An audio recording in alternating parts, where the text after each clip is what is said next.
ಇಡೀ ಪಂಚಮಸಾಲಿ ಸಮಾಜ ಬಸವನಪಾಟಿ ಯತ್ನಾಳ್ ಜೊತೆಗಿದೆ. ಇಡೀ ಉತ್ತರ ಕರ್ನಾಟಕದ ರೈತರು ಬಸವನಪಾಟಿ ಯತ್ನಾಳ್ ಇದೆ. ಇಡೀ ನಿಮ್ಮ ಪಕ್ಷದ ಸಿದ್ಧಾಂತವಾಗಿರ್ತಕ್ಕಂಥ ಹಿಂದೂ ಪರ ಸಂಘಟನೆಗಳು ಬಸವನಪಾಟಿ ಯತ್ನಾಳ್ಗಿದ್ದಾರೆ. ಹಾಗಾಗಿ ಇದರಿಂದ ಬಸವನಪಾಟಿ ಯತ್ನಾಳ್ಗೆ ತೊಂದರೆ ಆಗೋಕ್ಕಿಂತ ನಿಮ್ಮ ಪಕ್ಷಕ್ಕೆ ಭಾಳ ದೊಡ್ಡ ರೀತಿಯಾಗಿರ್ತಕ್ಕಂಥ ತೊಂದರೆ ಆಗಲಿಕ್ಕೆ ಸಾಧ್ಯ ಇದೆ.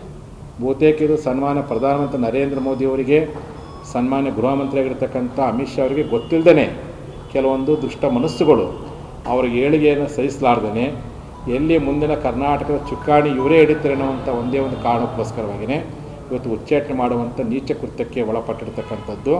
ಅದು ನಿಮ್ಮ ಕಾಲ ಮೇಲೆ ನೀವೇ ಕಲ್ಲು ಹಾಕಿಕೊಳ್ಳೋಷ್ಟು ಮಟ್ಟಕ್ಕೆ ಇವತ್ತು ನೀವು ಒಳಪಟ್ಟಿದ್ದೀರಿ. ಆ ಕಾರಣಕ್ಕೋಸ್ಕರವಾಗಿ ನಮ್ಮ ಸಮುದಾಯದ ಜನರಿಗೆ ನಾನು ಕರೆ ಕೊಡಲಿಕ್ಕೆ ಇಚ್ಛೆ ಪಡ್ತೀನಿ. ರಾಜ್ಯಾದ್ಯಂತ ಈ ನಮ್ಮ ಸಮಾಜದ ರಾಜಕೀಯ ನಾಯಕತ್ವವನ್ನು ಕಡೆಗಣಿಸುವಂಥ ದುಷ್ಟ ವ್ಯಕ್ತಿಗಳು ಯಾರಿದ್ದಾರೆ, ಅವತ್ತು ಪಂಚಮಸಾಲಿ ಮೀಸಲಾತಿಯನ್ನು ಕೊಡಲಾರ್ದನ್ನು ಯಾರು ಅನ್ಯಾಯ ಮಾಡಿದ್ರು ಅದೇ ದುಷ್ಟಶಕ್ತಿ ಇವತ್ತು ಅನ್ಯಾಯ ಮಾಡಿದ್ರು. ಅವರ ವಿರುದ್ಧವಾಗಿ ನೀವೆಲ್ಲ ಪ್ರತಿಭಟನೆ ಮಾಡಲಿ. ಯಾರ್ಯಾರು ಬಸವನಪಾಟಿ ಯತ್ನಾಳ್ ಅಂತಂದರೆ ಇವತ್ತು ನಮ್ಮ ಸಮುದಾಯದ ಮೀಸಲಾತಿ ಹೋರಾಟಕ್ಕೆ ಪಕ್ಷದ ಒಳಗಿದ್ಕೊಂಡು ಹೋರಾಟ ಮಾಡಿದ್ರು. ಇವತ್ತು ಪಕ್ಷದ ಅಧಿಕಾರ ಇಲ್ಲದೇ ಇದ್ದರೂ ಹೋರಾಟ ಮಾಡಿದ್ರು. ನಮ್ಮ ಸಮಾಜಕ್ಕೆ, ಪಕ್ಷಕ್ಕೆ, ನಮ್ಮ ಸಮಾಜದ ಹೋರಾಟಕ್ಕೆ ನಿಸ್ವಾರ್ಥವಾಗಿ ದುಡಿದಿರ್ತಕ್ಕಂಥ ಬಸವನಪಾಟಿ ಯತ್ನಾಳ್ ಜೊತೆಯಲ್ಲಿ ಇಡೀ ಕರ್ನಾಟಕದ ಲಿಂಗಾಯತ ಪಂಚಮಸಾಲಿ ಸಮಾಜ ಅಷ್ಟೇ ಅಲ್ಲ, ಎಲ್ಲ ಲಿಂಗಾಯತ ಒಳಪಂಗಡಗಳದವರು ಬಸವನಪಾಟಿ ಯತ್ನಾಳ್ ಜೊತೆಗಿದ್ದಾರೆ. ಯಾವ ಕಾರಣಕ್ಕೂ ಬಸವನಪಾಟಿ ಯತ್ನಾಳ್ನವರು ಧೃತಿಗಳ ಅವಶ್ಯಕತೆ ಇಲ್ಲ. ನೀವೇನು ತೀರ್ಮಾನ ತೆಗೆದುಕೊಳ್ತೀರಿ, ನೀವು ತೆಗೆದುಕೊಳ್ಳುವಂಥ ರಾಜಕೀಯ ತೀರ್ಮಾನ ಆಗಿರ್ಬೋದು, ಸಾಮಾಜಿಕ ತೀರ್ಮಾನ ಆಗಿರ್ಬೋದು, ನಿಮ್ಮೆಲ್ಲ ತೀರ್ಮಾನ ಜೊತೆ ನಾವು ಇರಲಿಕ್ಕೆ ಸಾಧ್ಯವಿದೆ. ಹಾಗಾಗಿ ಈ ಪಕ್ಷದಲ್ಲಿರ್ತಕ್ಕಂಥ ನಮ್ಮ ಸಮಾಜದವರಿಗೆ ಕರೆ ಕೊಡಲಿಕ್ಕೆ ಇಚ್ಛೆ ಪಡ್ತೀನಿ.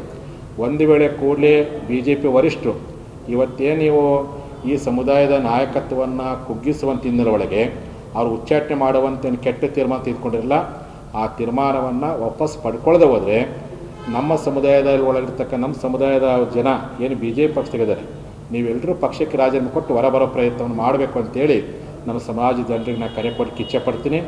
ಆ ಹಿನ್ನೆಲೆ ಒಳಗೆ ನಾಳೆ ಮಧ್ಯಾಹ್ನ 1 ಗಂಟೆಗೆ ಬೆಳಗಾವಿ ಗಾಂಧಿ ಭವನದಲ್ಲಿ ತುರ್ತಾಗಿ ಲಿಂಗಾಯತ ಪಂಚಮಸಾಲಿ ಸಮಾಜ ಬಾಂಧವರ ಪದಾಧಿಕಾರಿಗಳ ತುರ್ತು ಸಭೆಯನ್ನು ಕರೆಯಲಾಗಿದೆ. ಆ ಸಭೆಯನ್ನು ಕರೆದು ಯಾವ ದಿನಾಂಕದಲ್ಲಿ ರಾಜ್ಯಾದ್ಯಂತ ಪ್ರತಿಭಟನೆ ಮಾಡಬೇಕು ಅನ್ನೋದನ್ನು ಕರೆ ಕೊಡ್ತೀನಿ. ಆ ದಿನಾಂಕದಲ್ಲಿ ನೀವೆಲ್ಲರೂ ಸಹ ಉಗ್ರವಾಗಿರ್ತಕ್ಕಂಥ ಪ್ರತಿಭಟನೆ ಮಾಡಲಿಕ್ಕೆ, ಇದು ಸನ್ಮಾನ್ಯ ನರೇಂದ್ರ ಮೋದಿಯವರ ವಿರುದ್ಧ ಪ್ರತಿಭಟನೆ ಅಲ್ಲ, ಸನ್ಮಾನ್ಯ ಅಮಿತ್ ಶಾ ವಿರುದ್ಧವಾಗಿರ್ತ ಪ್ರತಿಭಟನೆ ಅಲ್ಲ. ಪಂಚಮಸಾಲಿ ಸಮುದಾಯದ ನಾಯಕತ್ವವನ್ನು ತುಳಿಯುವಂಥ ಪ್ರಯತ್ನವನ್ನು ದಶಕಗಳ ಕಾಲ ಯಾರು ಮಾಡ್ತಾ ಬಂದಾರಲ್ಲ ಅವರ ಕುತಂತ್ರ ವಿರುದ್ಧವಾಗಿರ್ತಕ್ಕಂಥ ಪ್ರತಿಭಟನೆ. ಅವತ್ತು ಚೆನ್ನಮ್ಮನಿಗೆ ಮೋಸ ಮಾಡಿದಂಥ ಶಕ್ತಿಗಳು 20ನೇ ಶತಮಾನದಲ್ಲಿ ಪಂಚಮಸಾಲಿ ಸಮಾಜದ ನಾಯಕರ ತುಳಿಯುವಂಥ ಪ್ರಯತ್ನವನ್ನು ಅಪ್ರತ್ಯಕ್ಷವಾಗಿ ಪ್ರತ್ಯಕ್ಷ ಮಾಡ್ತಾ ಬಂದರೆ ಅದು ನಮಗೆ ಗೊತ್ತಿಲ್ಲ. ಆದರೆ ಇವತ್ತು ಬಸವನಪಾಟಿ ಯತ್ನಾಳರನ್ನು ಉಚ್ಚಾಟನೆ ಮಾಡಿದ ಮೂಲಕವಾಗಿ ಇವತ್ತು ತಮ್ಮ ಒಂದು ಅಟ್ಟಹಾಸನ ಮೆರೆಕತ್ತಾರೆ. ಅವ್ರು ಯಾರಂತೆಲ್ಲ ಗೊತ್ತಿದೆ. ಹಾಗಾಗಿ ಇದಕ್ಕೆ ಮುಖ್ಯವಾಗಿರ್ತಕ್ಕಂಥ ಪರೋಕ್ಷ ಕಾರಣ ಮಾಜಿ ಮುಖ್ಯಮಂತ್ರಿ ಆಗಿರ್ತಕ್ಕಂಥ ಯಡಿಯೂರಪ್ಪನವರು ಮತ್ತು ಅವ್ರ ಕುಟುಂಬ ಅಂತ ನೇರವಾಗಿ ಹೇಳಕ್ಕೆ ಇಚ್ಛೆ ಪಡ್ತೀನಿ. ಕೂಡಲೇ ಭಾರತೀಯ ಜನತಾ ಪಕ್ಷದ ವರಿಷ್ಠರು ಈ ರೀತಿಯಾಗಿರ್ತಕ್ಕಂಥ ನಿರ್ಧಾರವನ್ನು ವಾಪಸ್ ಪಡ್ಕೊಂಡು ಆಗಿರ್ತಕ್ಕಂಥ ಅನ್ಯಾಯವನ್ನು ಸರಿಪಡಿಸಿ ಅವರು ಸೂಕ್ತವಾಗಿರ್ತಕ್ಕಂಥ ಸ್ಥಾನವನ್ನು ಕೊಡದೆ ಹೋದರೆ ಪಂಚಮಸಾಲಿ ಸಮಾಜ ಈಗಾಗಲೇ ಇಂದಿನ ಚುನಾವಣೆಯಲ್ಲಿ ಅಸಮಾಧಾನಗೊಂಡು ನಿಮಗೆ ಯಾವ ರೀತಿಯಾಗಿ ಪಾಠ ಕಲಿಸಿದೆಯೋ ಮುಂಬರುವ ದಿನಮಾನದಲ್ಲಿ ಅಷ್ಟೇ ದೊಡ್ಡ ಪ್ರಮಾಣದಲ್ಲಿ ಪಾಠ ಕಲಿಸ್ಲಿಕ್ಕೂ ನಾವು ಸಿದ್ಧರಿದ್ದೀವಿ ಎನ್ನುವಂಥ ಮಾತನ್ನು ಈ ಸಂದರ್ಭದಲ್ಲಿ ಹೇಳಿಕ್ಕೆ ಇಚ್ಛೆ ಪಡ್ತೀನಿ. ಈ ಕಾರಣಕ್ಕೋಸ್ಕರವಾಗಿ ಸನ್ಮಾನ್ಯ ಪ್ರಧಾನಮಂತ್ರಿಯವರಿಗೆ, ಸನ್ಮಾನ್ಯ ಅಮಿತ್ ಶಾ ಅವರಿಗೆ ನಾವು ಮನವಿ ಮಾಡ್ಕೊಳ್ತೀನಿ. ಪಂಚಮಸಾಲಿ ಸಮಾಜ ಯಾವತ್ತು 80% ನಿಮ್ಮ ಪಕ್ಷದ ಜೊತೆಗೈತಿ. ಅದು ನಿಮ್ಮ ಪಕ್ಷ ಇವತ್ತವರೆಗೆ ನಮ್ಮ ಸಮುದಾಯಕ್ಕೆ ಯಾವುದೇ ಉತ್ತಮವಾಗಿರ್ತಕ್ಕಂಥ ಅವಕಾಶ ಕೊಟ್ಟಿಲ್ಲ. ಆದರೂ ಅನ್ಯಾಯವನ್ನು ಸರಿಪಡಿಸ್ಕೊಂಡು ನಿಮ್ಮ ಮೇಲೆ ನಂಬಿಕೆ ಇಟ್ಕೊಂಡು ಈ ಸಮಾಜ ನಿಮ್ಮ ಜೊತೆಗಿದೆ. ಈ ಸಮುದಾಯದ ಮುಂಚೂಣಿ ನಾಯಕರನ್ನು ತುಳಿಯುವಂಥ ಪ್ರಯತ್ನವನ್ನು, ಉಚ್ಚಾಟನೆ ಮಾಡೋ ಪ್ರಯತ್ನವನ್ನು ಕೆಟ್ಟ ತೀರ್ಮಾನ ತೆಗೆದುಕೊಂಡಿಲ್ಲ. ಕರ್ನಾಟಕದಲ್ಲಿ ನಿಮ್ಮ ಪಕ್ಷಕ್ಕೆ ಭಾಳ ದೊಡ್ಡ ಹಿನ್ನಡೆ ಆಗುವಂಥ ಸಾಧ್ಯತೆ ಇದೆ ಎನ್ನುವಂಥ ಎಚ್ಚರಿಕೆ ಮಾತನಾಡಲಿಕ್ಕೆ ಇಚ್ಛೆ ಪಡ್ತೀನಿ. ಆ ಹಿನ್ನೆಲೆ ಒಳಗೆ ಬಸವನಪಾಟಿ ಯತ್ನಾಳ್ ಜೊತೆಯಲ್ಲಿ, ಯಾಕೆಂದ್ರೆ ನಮ್ಮ ಹೋರಾಟಕ್ಕೆ ಅವರು ನಿಸ್ವಾರ್ಥ ದುಡಿದಾರೆ. ಅವ್ರಿಗೆ ಎಷ್ಟೇ ಕಷ್ಟ ಬಂದು, ಎಷ್ಟೇ ತೊಂದರೆ ಬಂದು ಪಕ್ಷದ ಅಂಗನ್ನು ಪಕ್ಷದ ಅಂಗನ್ನು ತುಳಿದು ಅವ್ರು ಇವತ್ತಿನ ಹೋರಾಟಕ್ಕೆ ನಮಗೆ ದುಡಿದಿರಕ್ಕಂಥ ಹಿನ್ನೆಲೆ ಒಳಗೆ ನಮ್ಮ ಸಮಾಜ ಸಹ ಅವರ ಕಷ್ಟ ಕಾಲದಲ್ಲಿ ಅವ್ರ ಜೊತೆಗಿಡ್ತೇವೆ. ಅವ್ರ ಜೊತೆಗಿಡುವಂಥ ಅವಶ್ಯಕತೆ ಇಲ್ಲ. ನಮ್ಮ ಸಮಾಜಕ್ಕೆ ಯಾರು ಅನ್ಯಾಯ ಮಾಡ್ತಾರೆ ಆ ಎಲ್ಲ ಪಕ್ಷಗಳನ್ನು ಸಮಾನತನ ವಿರೋಧ ಮಾಡ್ತೀವಿ. ಇನ್ನು ನೀವು ಲಾಠಿ ಚಾರ್ಜ್ ಮಾಡಿರ್ತಕ್ಕಂಥ ಕಾಂಗ್ರೆಸ್ ಪಕ್ಷ ಇರ್ಬೋದು, ಇದು ಬಸವನಪಾಟಿ ಯತ್ನಾಳ್ ಉಚ್ಚಾಟನೆ ಮಾಡ್ತಕ್ಕಂಥ BJP ಪಕ್ಷ ಇರ್ಬೋದು, ಯಾರ್ಯಾರು ನಮ್ಮ ಸಮಾಜಕ್ಕೆ ಸಾಮಾಜಿಕ ನ್ಯಾಯಕ್ಕೋಸ್ಕರವಾಗಿ ನಮ್ಮ ಸಮಾಜ ನಾಯಕತ್ವ ತುಳಿದ ಪ್ರಯತ್ನ ಯಾವುದೇ ಇರಲಿ ಅಂಥವ್ರನ್ನ ಸಮಾಜ ಭಾಳ ಗಂಭೀರವಾಗಿ ಅವ್ರ ನಡೆಗಳನ್ನು ನಾವು ಇದು ಗಮನಿಸ್ತಿದ್ದೀವಿ. ಸೂಕ್ತ ಸಂದರ್ಭದಲ್ಲಿ ಸೂಕ್ತವಾಗಿರ್ತಕ್ಕಂಥ ಉತ್ತರವನ್ನು ಕೊಡಲಿಕ್ಕೆ ಇಚ್ಛೆ ಪಡ್ತೀವಿ. ಆ ಕಾರಣಕ್ಕೋಸ್ಕರವಾಗಿ ಯತ್ನಾಳ್ ಗೌಡರು ಯಾವ ಕಾರಣಕ್ಕೂ ಅವರಂತೂ ದುಡ್ಡುಗೆಡಲ್ಲ. ಅವ್ರು ಹೇಳ್ಬಿಟ್ಟಾರೆ, ಇವತ್ತು ಟ್ವೀಟ್ ಮಾಡಿದ್ದಾರೆ ಸತ್ಯಮೇವ ಜಯತೆ ಅಂತೇಳಿ.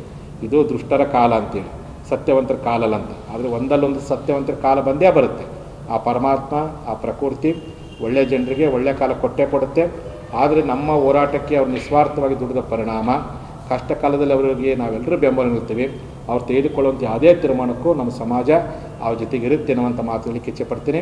ನಮ್ಮ ಸಮಾಜ ಬಾಂಧವರು ಇವತ್ತಿಂದನೇ ನಿಮ್ಮ ಭಾಗದಲ್ಲಿ ಹಳ್ಳಿಯಿಂದ ತಾಲೂಕಿನಿಂದ ಜಿಲ್ಲಾ ಮಟ್ಟದಲ್ಲಿ ಉಗ್ರವಾಗಿರ್ತಕ್ಕಂಥ ಪ್ರತಿಭಟನೆ ಪ್ರಯತ್ನ ಮಾಡಿರಿ. ಬಸವನಗೌಡ ಪಾಟೀಲ್ ಯತ್ನಾಳ್ ಅವರನ್ನು ಯಾರು ತುಳಿದಾರೋ, ಯಾರು ಇವತ್ತು ಉಚ್ಚಾಟನೆ ಮಾಡಲಿಕ್ಕೆ ಪ್ರಯತ್ನ ಪಟ್ಟರೋ, ಯಾರು ನಿಮಗೆಲ್ಲ ಗೊತ್ತಿದೆ ಅಂತ ವಿರುದ್ಧ ಹೋರಾಟ ಮಾಡೋ ಪ್ರಯತ್ನ ಮಾಡಿರಿ. ಎಲ್ಲ ಕಾರಣಕ್ಕೋಸ್ಕರವಾಗಿಯೇ ನಾಳೆ ಮಧ್ಯಾಹ್ನ 1 ಗಂಟೆಗೆ ಬೆಳಗಾವಿಯ ಗಾಂಧಿ ಭವನದಲ್ಲಿ ಲಿಂಗಾಯತ ಪಂಚಮಸಾಲಿ ಮೀಸಲಾತಿ ಚಳವಳಿಗಾರರ ಜಿಲ್ಲಾ ಮತ್ತು ರಾಜ್ಯ ತಾಲೂಕು ಮಟ್ಟದ ಎಲ್ಲ ಪದಾಧಿಕಾರಿಗಳನ್ನು ಮತ್ತು ನಮ್ಮ ಸಮಾಜ ವಿವಿಧ ಘಟಕಗಳಿಂದ ಕಾನೂನು ಘಟಕ ಇರ್ಬೋದು, ಪಂಚಾಯತ್ ಇರ್ಬೋದು, ಮಹಿಳಾ ಘಟಕ ಇರ್ಬೋದು, ಯುವ ಘಟಕ ಇರ್ಬೋದು, ವಿದ್ಯಾರ್ಥಿ ಪರಿಷತ್ ಇರ್ಬೋದು, ರೈತ ಘಟಕ ಇರ್ಬೋದು, ಎಲ್ಲ ಪದಾಧಿಕಾರಿಗಳ ತುರ್ತು ಸಭೆಯನ್ನು ನಾಳೆ ಮಧ್ಯಾಹ್ನ 1 ಗಂಟೆಗೆ ನಾವು ಗಾಂಧಿ ಭವನದಲ್ಲಿ ಕರೆಯಲಾಗಿದೆ. ಅಲ್ಲಿ ಕೂತ್ಕೊಂಡು ಮುಂದಿನ ಹೋರಾಟವನ್ನು ಉಗ್ರವಾಗಿ ಹೋರಾಟ ಮಾಡುವಂಥ ತೀರ್ಮಾನವನ್ನು ನಾವು ತೆಗೆದುಕೊಳ್ತೀವಿ ಅನ್ನುವಂಥ ಮಾತನ್ನು ಇವತ್ತು ಮಾಧ್ಯಮದ ಮೂಲಕವಾಗಿ ನಾನು ಹೇಳಿಕೆ ಇಚ್ಛೆಪಡ್ತಾ 2 ಮಾತು ಮುಗಿಸ್ತೀನಿ. ಕ್ಷಮಿಸಿ ಮಾಡ್ತೀವಿ. ಈಗಾಗಲೇ ನಿಮಗೆ ಗೊತ್ತಿದೆ, ಕಳೆದ ಸುಮಾರು 10 ವರ್ಷಗಳ ಕಾಲ ಅವ್ರು ಯಾವಾಗ ಆ ಭಾಗದ ಶಾಸಕರಾಗ್ತಾ ಬಂದರು, ಅವತ್ತಿಂದ ಇವತ್ತಿನ ಯಾರು ವಿರೋಧ ಮಾಡಿದ್ರೆ ನಿಮಗೆಲ್ಲ ಗೊತ್ತಿದೆ. ಮತ್ತು ನಾನು ಬಾಯಿಗೆ ಹೇಳಿ ನನ್ನ ನಾಲಿಗೆ ಯಾಕೆ ನೀವು ಬಲಿಸ್ ಮಾಡಿಕೊಡ್ರಿ, ಉಚ್ಚಾಟನೆ ಯಾವ ಕಾರಣಕ್ಕೆ ಗೊತ್ತಿದೆ. ಅವತ್ತು ಮೀಸಲಾತಿಯನ್ನು ಕೊಡಲಾರದೆ ಏನು ಅನ್ಯಾಯ ಮಾಡಿದ್ರು ಅದೇ ವ್ಯಕ್ತಿನೇ ಇವತ್ತು ಬಸವನಗೌಡ ಪಾಟೀಲ್ ಯತ್ನಾಳ್ ಅವರ ಉಚ್ಚಾಟನೆಗೆ ಮೂಲ ಕಾರಣವಾಗಿದ್ದಾರೆ ಅಂತ ನಾನು ಇವರಿಗೆ ಹೇಳಕ್ಕೆ ಇಚ್ಛೆಪಡ್ತೇನೆ.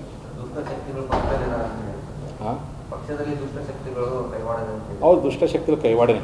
ಸನ್ಮಾನ್ಯ ಪ್ರಧಾನಮಂತ್ರಿಯವ್ರಿಗೆ ಏನಾದ್ರು ಇವ್ರು ಕೇಳಿದ್ರು, ಶಿಸ್ತು ಪಾಲನಾ ಸಮಿತಿಯವರು, ಮೋದಿಯವರು ಒಪ್ತಿದ್ದಿಲ್ಲ. ಯಾವ ಕಾರಣಕ್ಕೂ ಮೋದಿಯವರು ಗಮನಕ್ಕೆ ಬಾರದ ರೀತಿಯಲ್ಲಿ, ಪಕ್ಷದ ವರಿಷ್ಠರಾಗಿರ್ತಕ್ಕಂಥ ಅಮಿತ್ ಶಾ ಗಮನಕ್ಕೆ ಬಾರದ ರೀತಿಯಲ್ಲಿ ಇಲ್ಲೇ ಕಾಣಲಾರದ ಕೈಗಳು ಅವ ಚೆನ್ನಮ್ಮನಿಗೆ ಏನು ಮೋಸ ಮಾಡಿದಿಲ್ಲ ಅದೇ ರೀತಿಯಾಗಿ ಮೋಸ ಮಾಡಿ ಉಚ್ಚಾಟನೆ ಮಾಡಿದ್ರು. ಇದರಿಂದ ಸಮಾಜ ಯಾವ ಕಾರಣಕ್ಕೂ ದುಡ್ಡುಗಡ ಪ್ರಯತ್ನ ಮಾಡಿಲ್ಲ. ಇಂಥ ಅನೇಕ ನೋವುಗಳನ್ನು ನುಂಡು ನಂಜುಂಡರಾಗಿ ಹೋರಾಟ ಮಾಡಿರ್ತಕ್ಕಂಥ ಸಮಾಜ ಐತಿ. ನಮಗೆ ರಾಜಕೀಯನ ಮುಖ್ಯ ಅಲ್ಲ, ಆದರೆ ರಾಜಕೀಯ ನಾಯಕತ್ವವನ್ನು ತುಳಿಯುವ ಪ್ರಯತ್ನವನ್ನು ವೀರೇಂದ್ರ ಪಾಟೀಲ್ ಕಾಲದಲ್ಲೂ ಮಾಡಿದರು, JH ಪಾಟೀಲ್ರಿಗೂ ಮಾಡಿದರು. ಇವತ್ತು ಬಸವನಗೌಡರು ಮುಂದೆ ಎಲ್ಲಿ ರಾಜ್ಯದ ಪ್ರಮುಖವಾದಂಥ ಹುದ್ದೆಯನ್ನು ಅಲಂಕರಿಸಿರುವಂಥ ಒಂದೇ ಒಂದು ಕಾರಣಕ್ಕೋಸ್ಕರವಾಗಿ ಇವತ್ತು ಉಚ್ಚಾಟನೆ ಮಾಡುವಂಥ ಕೆಟ್ಟ ತೀರ್ಮಾನ. ಇದರಿಂದ ನಮ್ಮ ಸಮಾಜಕ್ಕೆ ಲಾಸ್ ಅಲ್ಲ, ಬಸವನಗೌಡರ ಲಾಸ್ ಅಲ್ಲ, ಅದು ಅವ್ರ ಪಕ್ಷಕ್ಕೆ ಭಾಳ ದೊಡ್ಡ ಡ್ಯಾಮೇಜ್ ಅಂತ ಹೇಳಿಕ್ಕೆ ಇಚ್ಛೆಪಡ್ತೀನಿ. ಇಲ್ಲೇ ಒಂದು ಕಡೆ ಇವರು ಕುಟುಂಬ ರಾಜಕಾರಣ ಮಾಡಲ್ಲ, ಭ್ರಷ್ಟಾಚಾರ ಅಂತಾರೆ. ಆ ಕುಟುಂಬ ರಾಜಕಾರಣ ಭ್ರಷ್ಟಾಚಾರ ವಿರುದ್ಧವಾಗಿ ಹೋರಾಟ ಮಾಡೋ ವ್ಯಕ್ತಿಗಳು ಉಚ್ಚಾಟನೆ ಮಾಡ್ತಾರೆ. ಪರೋಕ್ಷವಾಗಿ ಎಲ್ಲೇ ಒಂದು ಕಡೆ ಸಪೋರ್ಟ್ ಮಾಡ್ತಾನಂಗೆ ಆಯ್ತಾರೆ. ನಾನು ಸಪೋರ್ಟ್ ಮಾಡ್ತಾನೆ ನೇರ ಹೇಳ್ಬೋದಾಗಿತ್ತು, ಇಲ್ಲ ನಮ್ಮ ಕುಟುಂಬ ರಾಜಕಾರಣ ಬೇಕು, ಭ್ರಷ್ಟಾಚಾರ ಬೇಕು ಅಂತೇಳಿ. ವೇದಿಕೆ ಮೇಲೆ ಹೇಳುವಂಥ ಮಾತುಗಳು ಬೇರೆ ಆಗಿದೆ. ತಿಳ್ಕೊಂಡು ಉಚ್ಚಾಟನೆ ಮಾಡೋದು ನೋಡಿದರೆ ಪರೋಕ್ಷವಾಗಿ ಎಲ್ಲೇ ಒಂದು ಕುಮ್ಮ ಕೊಡ್ತಿರೋವಂಥ ಅನುಮಾನ ವ್ಯಕ್ತವಾಗ್ತದೆ. ಹೌದು, ಇಡೀ ಕರ್ನಾಟಕಾದ್ಯಂತ ಈಗಾಗಲೇ ನಮ್ಮ ರಾಜ್ಯಾದ್ಯಂತ ನಮ್ಮ ಪಂಚಮಸಾಲಿ ಬಂದು ನನಗೆ ಫೋನ್ ಮಾಡೋಕತ್ತಾರೆ. ನಾವು ಪ್ರತಿಕೂಲ ದಾನ ಮಾಡ್ತೀವಿ ಸ್ವಾಮೀಜಿ, ನಾವು ಹಂಗೆ ಮಾಡ್ತೀವಿ ಇನ್ನು ಯಾರಿಗೇನು ಕರೆ ಕೊಟ್ಟಿಲ್ಲ. ನಾಳೆ ಮಧ್ಯಾಹ್ನ 1 ಗಂಟೆಗೆ ನಾವು ತುರ್ತು ಸಭೆ ಕರೆದೀವಿ ಬೆಳಗಾವಿ ಗಾಂಧಿ ಭವನದಲ್ಲಿ. ಅಲ್ಲಿ ಕುತ್ಕೊಂಡು ಚರ್ಚೆ ಮಾಡಿಕೊಂಡು ಯಾವ ರೀತಿ ಹೋರಾಟ ಮಾಡಬೇಕು, ಯಾವ ರೀತಿಯಾಗಿ ಅನ್ಯಾಯದ ವಿರುದ್ಧ ಇವತ್ತು ನನಗೆ ಅನ್ಯಾಯ ಆಗಿದೆ, ಅನ್ಯಾಯ ವಿರುದ್ಧ ಹೆಂಗೆ ಹೋರಾಟ ಮಾಡೋಕ್ಕೆ ಕೂತ್ಕೊಂಡು ಚರ್ಚೆ ಮಾಡ್ತೀವಿ. ಒಟ್ಟು ನಮ್ಮ ಸಮಾಜ ಮಾತ್ರ ನಮ್ಮ ಹೋರಾಟದ ಜೊತೆ ನಿರಂತರವಾಗಿ ಅದಾರ. ಅವ್ರ ಪಕ್ಷದ ಅಧಿಕಾರದ ಅಂಗನ ಮೀರಿ ನಮ್ಮ ಹೋರಾಟ ಬೆಂಬಲ ಕೊಟ್ಟ ಕಾರಣಕ್ಕೆ ಬಸವನಗೌಡ ಪಾಟೀಲ್ ಯತ್ನಾಳ್ ಜೊತೆಯಲ್ಲಿ ಅವ್ರ ಕಷ್ಟ ಕಾಲದಲ್ಲಿ ನಾವೆಲ್ಲ ಅವ್ರ ಜೊತೆಗೆ ಇರ್ತೀವಿ ಅನ್ನುವಂಥ ಮಾತನ್ನು ನೇರವಾಗಿ ಹೇಳಕ್ಕೆ ಇಚ್ಛೆಪಡ್ತೀವಿ. ವಾಜಪೇಯಿ ಕಾಲದಲ್ಲಿ ಕೇಂದ್ರ ಸಚಿವರಾದಂಥವ್ರು ಅವರು ಈ ಒಂದು ಪಕ್ಷ ಈ ರೀತಿ ನಡೆಸಿಕೊಂಡು ತೀರಾ ಹೌದು, ಅದಕ್ಕೆ ಹೇಳಿದ್ರೆ 66 36 ಬರುತ್ತಂತೇಳಿ. ಏಕೆಂದರೆ ಭಾರತೀಯ ಜನತಾ ಪಕ್ಷಕ್ಕೆ ಭಾಳ ದೊಡ್ಡ ವೋಟ್ ಬ್ಯಾಂಕ್ ಅಂದರೆ ಲಿಂಗಾಯತ, ಅದರ ಪಂಚಮಸಾಲಿ ದೊಡ್ಡ ವೋಟ್ ಬ್ಯಾಂಕ್. ಈ ಸಮುದಾಯದ ನಾಯಕರನ್ನ ವಿನಾಕಾರಣ ಅವರೇನೂ ಪಕ್ಷ ವಿರುದ್ಧ ಚಟುವಟಿಕೆ ಮಾಡಿಲ್ಲ, ಪಕ್ಷದ ನಾಯಕ ವಿರುದ್ಧವಾಗಿ ಧ್ವನಿ ಎತ್ತಿಲ್ಲ, ಪಕ್ಷದ ಒಳಗಿರ್ತಕ್ಕಂಥ ಅನ್ಯಾಯದ ವಿರುದ್ಧ ಮಾತಾಡಿದ್ದಾರೆ. ಅದನ್ನು ಕೂತ್ಬಿಟ್ಟು ಸರಿಪಡಿಸೋ ಪ್ರಯತ್ನವನ್ನು ಆ ಪಕ್ಷದ ವರಿಷ್ಠ ಮಾಡಬೇಕಾಗಿತ್ತು. ಅದು ಉಚ್ಚಾಟನೆ ಮಾಡುವಂಥ ಏನ ಕೃತ್ಯಕ್ಕೆ ಒಳಪಡಿಸೋ ಪ್ರಯತ್ನ ಮಾಡೋದಾಗಿತ್ತು. ನಮ್ಮ ಸಮಾಜದವರು ಸೂಕ್ತವಾಗಿರ್ತಕ್ಕಂಥ ಉತ್ತರವನ್ನು ನಮ್ಮ ಜನಕ್ಕೆ ಹೋರಾಟ ಮಾಡಿ ಗೊತ್ತಿದೆ, ಓಟ್ ಮುಖಾಂತರವಾಗಿ ಪಾಠ ಕಲಿಸ್ತಾ ಗೊತ್ತಿದೆ, ಆ ಪಾಠ ಕಲಿಸ್ತಾರೆ.